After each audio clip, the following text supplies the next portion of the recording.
here we go. We have quite a few good questions. I'd like to get right to them. The first question is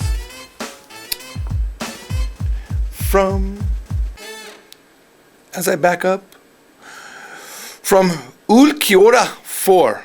Ulkiora has a question, and I will answer it. He says, do people carry around Kendo swords at school? You know what? I had a snippy answer for this. And the answer was, well, you know, it's like playing the violin. If you play the violin at school in America, you walk around with your violin or it's in your locker. But because Kendo swords are so big, I don't know, but I know somebody who did Kendo. I know two people who did Kendo. One is my wife, and one is Purum, my Korean helper girl. I'm going to call my wife first and ask her if she carried around her Kendo sword in school.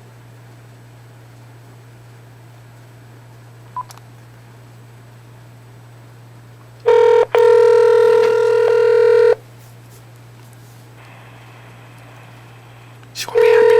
She doesn't like getting phone calls this late at night. She's tired. She's chilling out in the hallway with her laptop, yelling at the kids for not getting to the bathtub on time. Come on.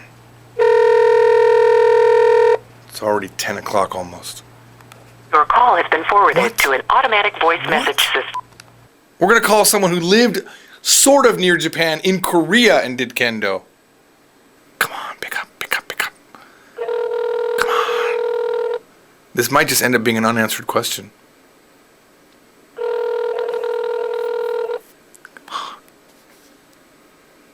Your call has been forwarded to an automatic voice message system. All right. We call my friend Mr. Oka. I stayed at his place in Osaka last time I was there. He's fairly young. He'll probably remember.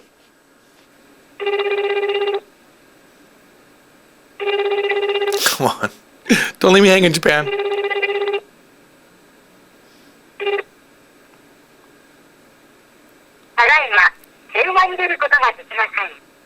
Mr. Suzuki, two lovely sons, and a beautiful wife. Here we go.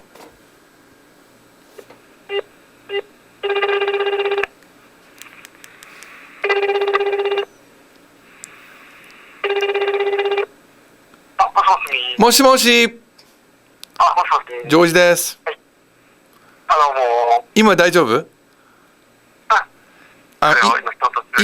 今一つだけすごい単純な質問があるんだけど、高校に通った時に、剣道をやってる子がいたじゃないですか。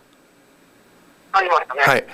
そういう剣道の子って、剣道の剣を持ち歩いたんですか？学校にいる時に。剣道の何を？剣道のその剣自体をあちこち持って歩いたりしたんですか？してません。してない。どこに置くんですか？武道館。あ、武道館の中にずっと、ロッカーみたいな形であるんですか？そう。あ、なるほど。自分の名前がついたりして。そうです。わかりました。あ、ちなみに剣道はやりましたか？剣道はやってないです。やってないですか？わかりました。柔道はやってたけど。あ、柔道やってた。あ、じゃあここでまた質問するんだけど、私が日本の高校通った時に柔道の授業もあったんだけど、半分のみんながお腹が痛いって言って全然やってなかったけど、そういうことあったんですか？ありましたよ。鈴木さんのお腹ってよく痛かったりしたんですか？自分は手秒を使わず真面目にやってました。真面目にやってました。わかりました。じゃあ今度1月来たら遊びましょう。今イエスジャパンのみんなすごいあなたが役に立ったこと答えたんでありがとうございます。そうですか。はい。わかりました。ありがとうございました。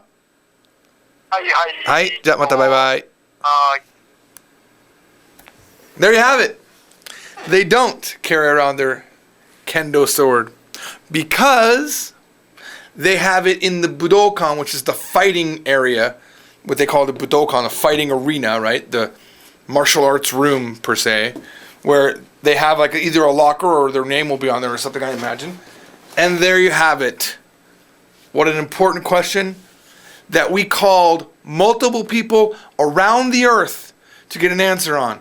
That's how much I care. All right. Next question is from Ai-chan.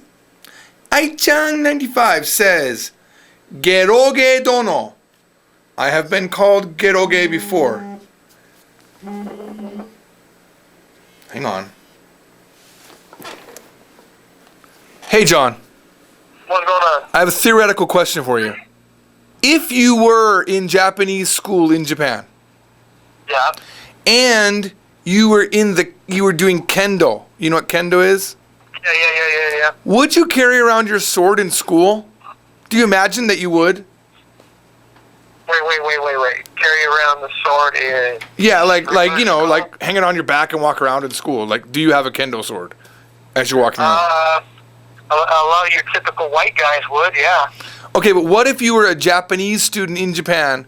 Would he have his Kendo sword with him all the time? Wait, there's a real answer? There is an answer, yes. Oh, okay. But until I had the answer, I was trying to call anybody to even get a theory. I needed just a theory about why or how. I mean, a white dude, yeah, they would in a heartbeat. I used to see guys that had like Asian girlfriends, and they would learn kung fu. They would walk around in their fucking kung fu uniforms all the time, you know. All right, thank you. Japanese guy, I don't know. The answer is no. It would be in the martial arts room. Okay. It would be in That their makes locker. sense. Yeah. All right. Hold on a second, I got a call. No, I'll talk to you later. I don't think he has any idea he was on the. I don't think he has any idea he was on the stream. All right. Well, there you have it.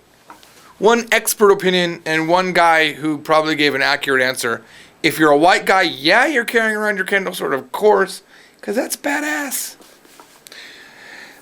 Ai-chan 95 calls me my second name, Geroge, and says, Geroge dono.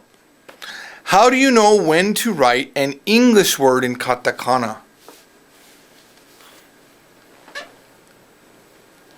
That's a good question. When to write it? All the time. That would be my first instinct. There's always a way to break that rule, but all the time. I do it all the time. You have to get good at it anyway. You have to know how to write English words in katakana because when you don't know a word in Japanese, your first instinct should always be make it sound Japanese, right? What's this freaky machine? What do they call it in Japan? Well, it's an iPad in America, iPad in Japan. So you have to know. Anytime there's a new word that you don't know, first instinct, say it in English with a Japanese accent. Because if it's a new thing or technology or a show that you know or a food, they'll probably figure it out. Japanese learn a lot of English. They just don't know how to say it in English. Like they learn how to say these words. If you just make your English sound Japanese, you're going to help them out a lot. So that's why I would say write it every time. If anything, you get practice. And unless you're talking about maybe a company name. Company names, I would always write in English. I wouldn't write like IBM. I would write IBM. I wouldn't write Microsoft, although you could. I would write Microsoft. Rasando asks, I work in retail, and when I ring up the clothes that Japanese women buy, I would like to say, how scandalous, to be funny. Does that exist in Japanese? You know, when I first read this, I thought they were trying them on. If you see them trying them on, I've got phrases for you. At the register, you might have to change to past tense if you saw them trying it on. But here we go. Actually, this one you could say at the register. This is the closest thing I can think of to say, oh, it's how scandalous. It's, ara, sticky desu wa. And it's a very feminine way to say it. And as a guy working in retail, I'm just going to assume you could be feminine. I'm joking. But it would be funny if you said it this way. Oh, that is superb. It's like saying it like that. It's like saying it with a, it's the equivalent of saying it with a lisp to sound a little bit gay. That's what this is. So you're going to say, "Suteki desu wa." Try it. Now, Arasando has a lot of guts. I know you do, man. And Arasando is the guy that asked me for advice on his Japanese teacher and how to cheer her up. And the phrases that I gave him led to something even more awesome. She basically asked him out on a date. Then his next question was, how do I cool things down until the end of the semester? So, I want you to try this, and do me a favor, report back. I want to hear the funny stories when you say, "Ara, suteki desu wa." I've got 2 more phrases for you, though. I've got 2 more. And because you use them, I want to give you more. You know what I mean? It's like, if I give you something and you don't use it, well, why even take the energy, right? This is, if they're wearing it, you say, "Okiakusama." That's how you say customer. You call them directly. "Oh, customer. Niaimasu yo. It matches you. Niaimasu yo." You kind of have to say it like that. You could say, "Okiakusama niaimasu yo." But that's not as funny. "Okiakusama niaimasu yo. Suggoku niaimasu yo." And they'll probably buy it just when you tell them that. Please don't say it unless they kind of look good in it, alright? We don't need Japanese people walking around weird looking. Anyway, I'll see you all on the next YesJapan.com Ask a Teacher Live. Bye-bye.